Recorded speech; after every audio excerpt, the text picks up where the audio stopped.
ಎಲ್ರಿಗೂ ನಮಸ್ಕಾರ. ಇವತ್ತು ಒಂದು ಫೋಟೋ ಶೂಟ್ ಮಾಡ್ಸೋಣ ಅಂತ ಹೇಳಿ ಹಾಸನ ಹೋಗ್ತಾ ಇದೀವಿ ಸಂಕ್ರಾಂತಿ ಹಬ್ಬಕ್ಕೆ. ಮೇನಕ ಅವರು ನನಗೆ ಮೇಕಪ್ ಮಾಡ್ತಾ ಇರೋದು. ಹಂಗ ಅನ್ಕೊಂಡೆ 6 ತಿಂಗಳಾಗಿತ್ತು. ಬಟ್ ಇವಾಗ ಹೊಸ ವರ್ಷಕ್ಕಾದ್ರೂ ಈ ಸರಿ ಸಿಗಿ ನಾನು ಹೋದ ವರ್ಷ ಹೇಳಿದ್ದು ಈ ವರ್ಷನಾದ್ರೂ ಮಾಡ್ಕೊಡ್ತೀನಿ ಅಂತ ಹೇಳಿ ನಮ್ಮ ಮೇನಕ ಅವರು ಮಾಡ್ತಾ ಇದ್ದಾರೆ. ಸೊ ಹಾಗಾಗಿ ಈಗ ಅವ್ರು ಬರ್ತಾರೆ. ಅವ್ರು ಬಂದಿದ ತಕ್ಷಣ ಹಾಸನಿಗೆ ಹೋಗ್ತಾ ಇದ್ವಿ. ಅಲ್ಲೇ ಫೋಟೋ ಶೂಟ್ ಮೇಕಪ್ ಎಲ್ಲ. ಅಕ್ಕ ಬರೋ ಪ್ಲಾನ್ ಇರಲಿಲ್ಲ. ಕಾವ್ಯಕ್ಕನ ಕರ್ಕೊಳ್ಳಿ, ಇಬ್ರು ಒಟ್ಟಿಗೆ ಮೇಕಪ್ ಮಾಡ್ಕೊಂಡು ಫೋಟೋ ಶೂಟ್ ಮಾಡ್ಸೋಣ ಅಂದಿದ್ದಕ್ಕೆ. ಇವಾಗ ಅಕ್ಕಂಗೆ ಎಕ್ಸಾಮ್ ಇದೆ. ಎಕ್ಸಾಮ್ ಮುಗಿಸ್ಕೊಂಡು ಬರೋದ್ರೊಳಗೆ ನಾನು ರೆಡಿ ಆಗಿರ್ತೀನಿ ನೋಡಿ. ಇವಾಗ ನಾನು ಈ ಔಟ್ಫಿಟ್ಟಲ್ಲಿ ರವ ಅಂತ ಬಾಯ್ ಮಗನೆ ಬಾಯ್, ಒಂದು ಬ್ಯಾಗ್ ಸಿಗಂಗಿಲ್ಲಮ್ಮ ಬಾಯ್ ಅಂತಾನೆ. ರವ ಅಂತ ಹೊಡಿಯೋ ಅಂತ ಕಲರ್ ಹಾಕೊಂಡಿದ್ದೀನಿ. ನನಗೆ ಪಿಂಕು ಮತ್ತು ಆರೆಂಜ್ ಕಲರ್ ಅಂದರೆ ತುಂಬಾ ಇಷ್ಟ. ಸೊ ಹಾಗಾಗಿ ಪಿಂಕಲ್ಲಿ ಒಂದೇ ದಿನ ಹೋಗಿ ಒಂದೇ ಥರದ್ದು 3 ತೊಗೊಂಡಿದ್ದೀನಿ. ಅಂದರೆ ಇದರಲ್ಲಿ ಸ್ವಲ್ಪ ಡಾರ್ಕ್ ಲೈಟ್. ಸೊ ಹಾಗಾಗಿ ಈ ಔಟ್ಫಿಟ್ ಹಾಕೊಂಡಿದ್ದೀನಿ.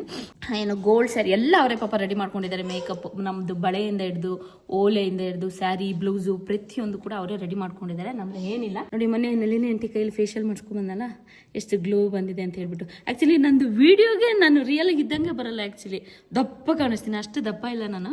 ಬಟ್ ನಾನು ಇಷ್ಟು ಕಪ್ಪು ಇಲ್ಲ, ಸ್ವಲ್ಪ ಕಲರ್ ಇದ್ದೀನಿ ಇರೋದ್ರಲ್ಲಿ ಚೂರು ಗ್ಲೋ ಬಂದಿದೆ. ಆ್ಯಕ್ಚುಲಿ ನನಗೆ ಫೇಶಿಯಲ್ ಎಲ್ಲ ಮಾಡಿಸಿದ್ರೆ ಗ್ಲೋ ಬರೋದೇ ಇಲ್ಲ, ಮಾಡಿಸೋದು ತೀರಾ ಕಡಿಮೆ. ಇತ್ತೀಚೆಗೆ ಮಾಡಿಸ್ಕೊಳ್ಳೋಣ ಅಂತ ಅನ್ಕೊಳ್ತಾ ಇದ್ದೀನಿ. ಅಡ್ಜಸ್ಟ್ ಆಗುತ್ತೆ ಇಲ್ವೋ ಅಂತ ನೋಡ್ತಾ ಇದ್ದೀನಿ. ಚೆನ್ನಾಗಿ ರಿಸಲ್ಟ್ ಸಿಕ್ಕಿದೆ. ನೀವೇನಾದ್ರು ಮಾಡಿಸ್ಕೊಬೇಕು ಅಂದರೆ ಅವ್ರದ್ದು ನಂಬರ್ ಸ್ಕ್ರೀನ್ ಮೇಲೆ ಕೊಟ್ಟಿರ್ತೀನಿ, ಕಾಂಟ್ಯಾಕ್ಟ್ ಮಾಡ್ಬೋದು. ಅಂದರೆ ಈ ಫೇಶಿಯಲ್ ಚೆನ್ನಾಗಿದೆ, ಒಬ್ರೊಬ್ರಿಗೆ ಒಂದೊಂದು ಅಡ್ಜಸ್ಟ್ ಆಗುತ್ತೆ. ಸೊ ನಾನು ಇಷ್ಟು ವರ್ಷಕ್ಕೆ ನಾನು ಒಂದು 7-8 ಸರಿ ಮಾಡ್ಕೊಂಡಿರ್ಬೋದು. ಬಟ್ ಒಂದು ಸರಿನೂ ನನಗೆ ಗ್ಲೋ ಸಿಕ್ಕಿಲ್ಲ, ಮತ್ತು ಸ್ಕಿನ್ನು ಹಾಳಾಗಿಲ್ಲ. ಬಟ್ ಈ ಟೈಮೇ ನನಗೆ ಗ್ಲೋ ಇರೋದು. ಬಟ್ ಆ ಗ್ಲೋ ಕಾಣಿಸ್ತಾ ಇಲ್ಲ. ಬನ್ನಿ, ಈಗ ಅವ್ರು ಬಂದಿದ ತಕ್ಷಣ ಈಗಷ್ಟೇ ತಿಂಡಿ ಮಾಡಿ ನನ್ನ ಮಗನಿಗೂ ತಿಂಡಿ ಮಾಡಿ ಕೂರಿಸ್ಕೊಂಡಿದ್ದೀನಿ. ನನ್ನ ಮಗ ಬಂದಿದ್ದೀವಿ. ನೋಡಿ, ನಮ್ಮ ಅಪ್ಪನ ಚೈ ಮೇಲೆ ಅದು ಕೂತ್ಕೊಳ್ತೇನೆ. ನೋಡ್ಕೋಬೇಕು, ಏನೇನೋ ಇಟ್ಕೊಂಡು ನೇತಾಡ್ತಾ ಇರ್ತಾನೆ ಅವನು. ಈಗ ಅವ್ರು ಬರ್ತಾರೆ ಕೊಡ್ಲಿಪೇಟೆಯಿಂದ. ನೋಡಿ, ನನ್ನ ಮಗನ ನಮ್ಮ ಅಮ್ಮನ ಜೊತೆ ಬಿಟ್ಟು ಹೋಗ್ತಾ ಇದ್ದೀನಿ. ಬೆಳಗ್ಗೆ ಹೋಗಿ ಸಂಜೆ ಆಗುತ್ತೆ ನೋಡಿ. ಹಿಂಗೆ ಬಂದು ನಿಂತಿರ್ತಾನೆ. ನಾವು ಯಾವುದೋ ಕೆಲಸದಲ್ಲಿ ಯಾವುದೋ ಮೂಡಲ್ಲಿ ಇರ್ತೀವಿ. ಇದು ಅದ್ರಲ್ಲಿ ಬೇರೆ ಇದು ರೊಟೇಟ್ ಆಗುತ್ತೆ. ಚೂರು ಆಚೆ ತಿರುಗಿದ್ರೆ ನಿನ್ನ ತಲೆ ಹೆಂಗೆ ಹೊಡಿಯುತ್ತೆ. ಹೇಳೋದನ್ನ ಕೇಳಲ್ಲ. ಹೇಳಿ ಕೆಳಗೆ ಇನ್ನು ಈ ಚೇರ್ ನಿಲ್ಗಿಡಿ ಕಣ್ಸ. ನಾನು ಬಾಯ್ ಹೋಗ್ತೀನಿ ಮಗನೇ. ಅಜ್ಜಿ ಜೊತೆ ಅಜ್ಜಿಗೆ ಹಿಂಸೆ ಕೊಡು. ಅಜ್ಜಿಗೆ ಹಿಂಸೆ ಕೊಡು. ಅಜ್ಜಿಗೆ ಹಿಂಸೆ ಕೊಡ್ಬೇಡ. ನನ್ನ ಮಗನ ನಮ್ಮ ಅಮ್ಮನ ಹತ್ರ ಬಿಟ್ಬಿಟ್ಟು ಮತ್ತೆ ನಾವು ಹಾಸನ ಮನೆಗೆ ಬಂದೆ. ಯಾಕಂದರೆ ಹಾಸನಲ್ಲಿ ಫೋಟೋಶೂಟು ಮೇಕಪ್ ನಡೆಯೋದ್ರಿಂದ ನನಗೆ ಇವತ್ತು ಗೋಲ್ಡ್ ಸ್ಯಾರಿ ಎಲ್ಲ ರೆಡಿ ಮಾಡ್ಕೊಂಡಿದ್ದಾರೆ. ವರ್ಕ್ ಎಲ್ಲ ಮಾಡಿಸಿದ್ದಾರೆ, ಹಾಗೆ ಸೈಡ್ ಡಿಸೈನ್ ಕೊಟ್ಟಿದ್ದಾರೆ. ಇದು ಕೇಳಿದ ತಕ್ಷಣ ತೋರಿಸಿದ ತಕ್ಷಣ ನಂಗೆ ತುಂಬ ಇಷ್ಟ ಆಯಿತು. ಸೊ ಹಾಗಾಗಿ ನನಗೆ ಗೋಲ್ಡ್ ಥೀಮ್ ಇರಲಿ ಅಂತ ಹೇಳ್ಬಿಟ್ಟು ನಾನು ಗೋಲ್ಡ್ ಆಯ್ಕೆ ಮಾಡಿಕೊಂಡೆ. ಹಾಗೆ ಅದಕ್ಕೆ ಸೂಟ್ ಆಗೋವಂಥದ್ದು ಬ್ಯಾಂಗಲ್ಸ್ ಎಲ್ಲ ತೊಗೊಬಿಟ್ಟು ಬಂದಿದ್ರು. ಇದು ತುಂಬಾ ಚೆನ್ನಾಗಿತ್ತು. ಅದು ಅಲ್ಲದೆ ನಂದು ಪುಟ್ಟು ಸೈಜ್ ಕೈ, ನನಗೆ ಬರೀ 2 ಸೈಜ್ ಬ್ಯಾಂಗಲ್ ಬೇಕು. ನಂಗೆ ಸಿಗೋದು ತೀರಾ ಕಡಿಮೆ ಮತ್ತು ತೆಗೆಯೋಕ್ಕೆ ಹಾಕೋಕ್ಕೆ ಕಷ್ಟ. ಅಂಥದ್ರಲ್ಲಿ ಇವರು ಈ ಮೆಟೀರಿಯಲ್ ಬಳನ ನಾನು ಸೈಜ್ ತೊಗೊಬಂದಿದ್ರಲ್ಲ, ತುಂಬ ಚೆನ್ನಾಗಿತ್ತು. ಸೊ ಅದೊಂದು ನಾನು ಇಟ್ಕೊಂಡೆ. ಲೆನ್ಸ್ ಹಾಕೊಳ್ತಾ ಇದ್ದೀನಿ. ಕೆಲವರಿಗೆ ಅದು ಇಷ್ಟ ಆಗುತ್ತೆ, ಕೆಲವರಿಗೆ ಇಷ್ಟ ಆಗಲ್ಲ.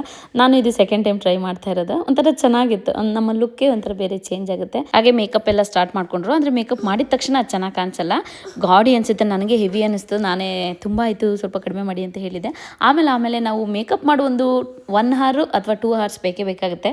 ಸೊ ಹಾಗಾಗಿ ನಾವು ಮುಂಚೆನೇ ಏನಾದರೂ 12 ಗಂಟೆ ಫಂಕ್ಷನ್ಗೆ ಹೋಗಬೇಕು ಅಂದರೆ 8 ಗಂಟೆ 9 ಗಂಟೆಗೆ ರೆಡಿ ಮಾಡ್ಕೊಬೇಕು.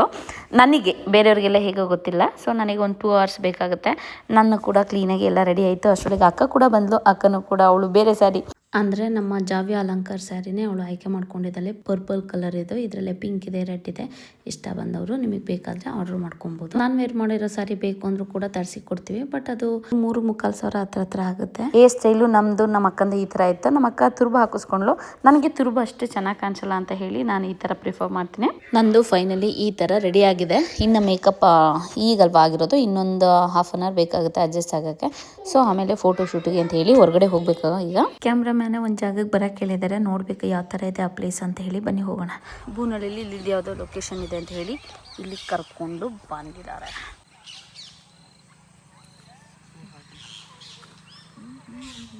ಇವರು ಮೇನಕ ಅಂತ ಹೇಳ್ಬಿಟ್ಟು ಇವರೇ ನಮಗೆ ಮೇಕಪ್ ಮಾಡಿದ್ದು. ತುಂಬ ಚೆನ್ನಾಗಿ ಮಾಡಿದರು, ತುಂಬ ಬೇಗ ಮಾಡಿದರು. ಹಾಗೆ ಒಳ್ಳೊಳ್ಳೆ ಪ್ರಾಡಕ್ಟ್ನ ಯೂಸ್ ಮಾಡಿದರು. ಸೊ ಹಾಗಾಗಿ ಮೇಕಪ್ ಕೂಡ ಚೆನ್ನಾಗಿ ಬಂದಿದೆ. ಇವರು ನಮ್ಮ ಕೊಡ್ಲಿಪೇಟೆಯವರೇನೆ. ಇಂಡಿಯನ್ ಆಯಿಲ್ ಅಂತ ಪೆಟ್ರೋಲ್ ಬಂಕ್ ಇದೆಯಲ್ಲ, ಆ ಪೆಟ್ರೋಲ್ ಬಂಕಲ್ಲಿ ವರ್ಕ್ ಮಾಡ್ತಿದ್ದಾರೆ. ಅದ್ರ ಜೊತೆಗೆ ಈ ವರ್ಕ್ ಕೂಡ ಮಾಡ್ತಿದ್ದಾರೆ.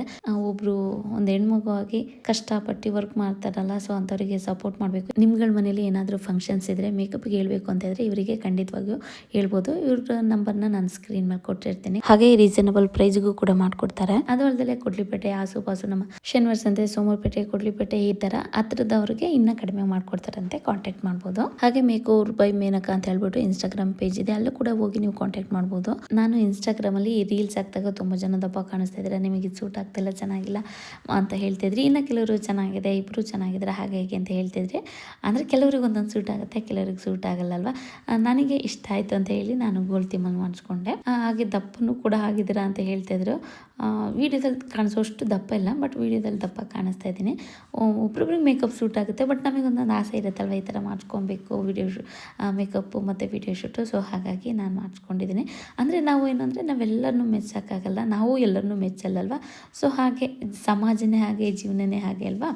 ಈಗ ನಾವೇ ಒಂದು ಯೂಟ್ಯೂಬರ್ ಆಗಿ ನೀವು ನನ್ನ ನೋಡುವಾಗ ನಿಮಗೆ ಹಂಗೆ ಅನಿಸುತ್ತೆ, ಬಟ್ ನಾನು ಕೂತ್ಕೊಂಡು ಟಿ ವಿ ನೋಡುವಾಗ, ಇನ್ಸ್ಟಾಗ್ರಾಮ್ ನೋಡುವಾಗ ನಮಗೂ ಅನಿಸುತ್ತೆ ಅಲ್ವ ಒಬ್ರ ಬಗ್ಗೆ, ಓ ಇದು ಬೇಕಿತ್ತಾ, ಇದು ಓವರ್ ಆಯಿತು, ಒಂದು ಹೀರೋ ಆಗಿದ್ದಕ್ಕೆ ಎಷ್ಟು ಬಿಲ್ಡಪ್ ತೊಗೊಳ್ತೀನಿ, ಹಾಗೆ ಹಿಂಗೆ ಅನಿಸ್ತಾ ಇರುತ್ತಲ್ಲ.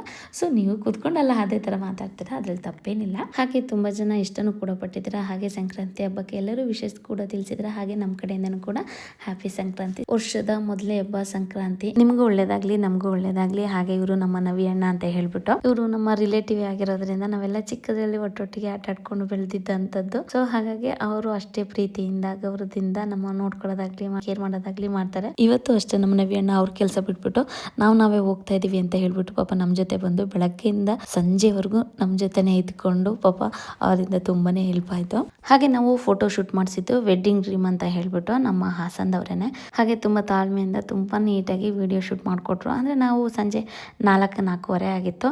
ಅಂದ್ರೆ ವಿಡಿಯೋ ಶೂಟ್ ಮಾಡೋರಿಗೆ ಹೆಂಗೆ ಅಂದ್ರೆ ಬೆಳಕೆಲ್ಲ ಚೆನ್ನಾಗಿರ್ಬೇಕು, ಆ ಸನ್ಸೆಟ್ ಎಲ್ಲ ಆಗೋದೆಲ್ಲ ಆ ಟೈಮ್ ನೋಡಿ ಮಾಡ್ತಾರಲ್ವಾ. ಸೊ ಹಾಗಾಗಿ ಅರ್ಜೆಂಟಲ್ಲಿ ಏನು ಮಾಡಲಿಲ್ಲ, ತುಂಬ ಕೂಲಾಗಿ ಮಾಡಿಕೊಟ್ರು. ತುಂಬಾನೇ ಖುಷಿ ಆಯಿತು. ಹಾಗೆ ನಾವು ಸಂಜೆ ಅಷ್ಟೇ ವಿಡಿಯೋ ಮಾಡಿ ಮುಗ್ದಿದ್ದು 6:30 ಆಯಿತು. ಬಟ್ ನಮಗೆ ನೈಟ್ 9:30 ಹೊತ್ತಿಗೆ ನಮಗೆ ವಿಡಿಯೋ ರೆಡಿ ಮಾಡಿ ಎಡಿಟ್ ಮಾಡಿ ಕೊಟ್ಬಿಟ್ರು. ಸೊ ತುಂಬಾ ಖುಷಿ ಆಯಿತು. Thank you so much. ಹಾಗೆ ನಿಮಗೂ ಯಾರಾದರೂ ಫೋಟೋ ಶೂಟ್ ಮಾಡಿಸ್ಬೇಕು ಅಂತ ಇದ್ರೆ ಇವ್ರದ್ದು ಕಾಂಟ್ಯಾಕ್ಟ್ ನಂಬರ್ ಕೊಟ್ಟಿರ್ತೀನಿ. ಹಾಗೆ ಇದು ವೆಡ್ಡಿಂಗ್ ಡ್ರೀಮ್ ಅಂತ ಹೇಳ್ಬಿಟ್ಟು ಇನ್ಸ್ಟಾಗ್ರಾಮ್ ಪೇಜ್ ಇದೆ, ಹೋಗಿ ಕಾಂಟ್ಯಾಕ್ಟ್ ಮಾಡ್ಬೋದು. ಹಾಗೆ ವಿಡಿಯೋ ಶೂಟ್ ಎಲ್ಲ ಮುಗಿಸ್ಕೊಂಡು ಬರುವಾಗ ಮನೆಗೆ ನಾಳೆ ಸಂಕ್ರಾಂತಿ ಹಬ್ಬ ಇರೋದ್ರಿಂದ ಹೂ ತಗೋಬೇಕಾಗಿತ್ತು ಅಂತ ಇಲ್ಲಿ ನಿಲ್ಲಿಸ್ತು. ಬಟ್ ಇವರು ಕೂಡ ನಮ್ಮ ವಿಡಿಯೋಸ್ ಎಲ್ಲ ನೋಡ್ತಾ ಇರ್ತಾರಂತೆ. ತುಂಬಾ ಖುಷಿ ಆಯಿತು, ತುಂಬಾ ಚೆನ್ನಾಗಿ ಮಾತಾಡ್ಸಿದ್ರು. ಎಷ್ಟು ಚೆನ್ನಾಗಿದ್ರು ಗೊತ್ತಾ, ಎಷ್ಟು ಲಕ್ಷಣವಾಗಿದ್ರು. ಪಾಪ ಅವ್ರ ಕೆಲಸ ಬಿಟ್ಬಿಟ್ಟು ನಮಗೆ ವಿಡಿಯೋ ಮಾಡ್ಕೊಳ್ಳೋಕ್ಕೆ ತುಂಬ ಸಪೋರ್ಟ್ ಮಾಡಿದ್ರು. Thank you so much sister. ಹಾಗೆಯೇ ನಾವು ಕೂಡ ಒಂದು ಮೇಕಪ್ಪಲ್ಲಿ ಇದ್ವಲ್ಲ, ಹೂ ತೊಗೊಳಕ್ಕೆ ಅಂತ ಬಂದಾಗ ಹಂಗೆ ಒಂದು ಫೋಟೋ ವಿಡಿಯೋ ತಗೊಳ್ಳೋಣ ಅಂತ ಹೇಳಿ ತಗೊಂಡು ಅವರು ಕೂಡ ಸೆಲ್ಫಿ ತೊಗೊಂಡ್ರು. ತುಂಬಾ ಖುಷಿ ಆಯಿತು. Thank you so much. ಹಾಗೆ ಮನೆಗೆ ಬಂದಿದ್ದ ತಕ್ಷಣ ಎಲ್ಲ ಪ್ಯಾಕ್ ಮಾಡ್ಕೊಳ್ಳೋದೇ ಆಯಿತು, ಯಾಕಂದರೆ ಹೋಗುವಾಗ ಅರ್ಜೆಂಟಲ್ಲೆಲ್ಲ ಹಾಗಾಗಿ ಬಿಟ್ಟು ಹೋಗಿದ್ದು. ಬಂದಿದ್ದ ತಕ್ಷಣ ಇವರು ಕೂಡ ರೆಡಿ ಮಾಡ್ಕೊಂಡು, ಪ್ರಾಡಕ್ಟ್ಸ್ ಮಾತ್ರ ತುಂಬಾ ಚೆನ್ನಾಗಿದೆ, ಒಳ್ಳೊಳ್ಳೆ ಕ್ವಾಲಿಟಿನೇ ಯೂಸ್ ಮಾಡಿ ಮೇಕಪ್ ಮಾಡಿದರು. ಹಾಗೆ ಅದೆಲ್ಲ ಮುಗಿಸ್ಕೊಂಡು ಇನ್ನು ನೈಟ್ ಆಗಿತ್ತಲ್ಲ, ಊಟ ಮಾಡ್ಕೋಬೇಕಾಗಿತ್ತು ಅಂತ ಹೇಳಿ ಅಲ್ಲೇ ನಮ್ಮ ದಮ್ ಬಿರಿಯಾನಿಗೆ ಬಂದಿತ್ತು. ನಾನು ಇದು ಸೆಕೆಂಡ್ ಟೈಮ್ ಹೋಗಿದ್ದು, ತುಂಬಾ ಚೆನ್ನಾಗಿತ್ತು. ನೋಡಿ ಅವ್ರದ್ದು ಪಾಪುನು ಕೂಡ ಬಂದಿದೆ, ನನ್ನ ಮಗನ ಏಜ್. ನನ್ನ ಮಗ ಒಂದಿನ ದೊಡ್ಡವನು. ಸೊ ಆದರೂ ಕೂಡ ಮಕ್ಳು ಇಟ್ಕೊಂಡು ಇಷ್ಟು ಕೆಲಸ ಮಾಡೋದು ಎಷ್ಟು ಕಷ್ಟ ಆಗುತ್ತೆ ಗೊತ್ತಾ. ನಮಗೆ ಮನೇಲೆ ಇಟ್ಕೊಂಡು ವಿಡಿಯೋ ಮಾಡಿಕೊಂಡು ಎಡಿಟ್ ಮಾಡಿಕೊಂಡು ಮನೆ ಕೆಲಸ ಮಾಡಿಕೊಂಡು ಕಷ್ಟ ಆಗಿ ರೇಗಾಡ್ತಾ ಇರ್ತೀವಿ. ಅಂಥದ್ರಲ್ಲಿ ಪಾಪ ಇವರು ಪೆಟ್ರೋಲ್ ಬಂಕಲ್ಲಿ ವರ್ಕ್ ಮಾಡಿಕೊಂಡು ಅದರಲ್ಲದೆ ಜೊತೆಗೆ ಮೇಕಪ್ ಆರ್ಟಿಸ್ಟ್ ಆಗಿ ಮೇಕಪ್ ವರ್ಕು ಕೂಡ ಮಾಡ್ತಾ ಇರ್ತಾರೆ. ಯಾಕಂದರೆ ಆರ್ಡರ್ಗಳು ಒಂದೇ ಥರ ಇರಲ್ಲಲ್ವಾ. ಈಗ ಮದುವೆ ಅಂದರೆ ಬೆಳಗ್ಗೆ ನಾವು 5 ಗಂಟೆಗೆ ಅಲ್ಲಿ ರೆಡಿ ಇರಬೇಕು. ಅದರಲ್ಲೂ ಸ್ವಲ್ಪ ಏರುಪೇರು ಆದರೂ ಕಷ್ಟ ಆಗುತ್ತೆ, ಪಾಪು ಬಿಟ್ಟೋಗೋಕೆ ಕಷ್ಟ ಆಗುತ್ತೆ, ಕರ್ಕೊಂಡು ಹೋಗೋಕ್ಕೂ ಕಷ್ಟ ಆಗುತ್ತೆ. ಸೊ ಇದೆಲ್ಲ ಇರುತ್ತಲ್ವ. ಸೊ ಹಾಗಾಗಿ ಒಬ್ಬರು ಕೆಲಸಕ್ಕೆ ಒಬ್ಬರು ಬೆಲೆ ಕೊಡಲೇಬೇಕಾಗ್ತದೆ. ನಾವೇನು ಅದು ಈಸಿ, ಅದು ಸ್ವಲ್ಪ ಮೇಕಪ್ ಅಲ್ವಾ, ಅಥವಾ ಆ ಕೆಲಸ ಅಲ್ವಾ, ಈ ಕೆಲಸ ಅಲ್ವಾ ಅಂತ ಸ್ವಲ್ಪ ಲೇಸಿಯಾಗಿ ಮಾತಾಡ್ತೀವಿ. ಸೊ ಅವ್ರವ್ರ ಕಷ್ಟ ಅವ್ರವ್ರಿಗೆ ಇರುತ್ತೆ. ಸೊ ಊಟನೂ ಕೂಡ ತುಂಬಾ ಚೆನ್ನಾಗಿತ್ತು. ಎಲ್ಲ ಚಿಕನ್ ಬಿರಿಯಾನಿ, ಮಟನ್ ಬಿರಿಯಾನಿ, ಕೈಮಾ, ಕಬಾಬು ಎಲ್ಲ ತಗೊಂಡು ಊಟ ಮುಗಿಸ್ಕೊಂಡು ಬರ್ತಾ ಇದ್ದೇವೆ. ಇನ್ನು ನಾವು ನಾಳೆ ಸಂಕ್ರಾಂತಿ ಹಬ್ಬ ಇರೋದ್ರಿಂದ ಅವ್ರ ಮನೆಗೆ ಹೋಗಬೇಕಾಗಿತ್ತು, ನಾನು ಕಲ್ಲರೆಗೆ ಹೋಗಬೇಕಾಗಿತ್ತು. ಸೊ ನಾವು ರಾತ್ರಿನೇ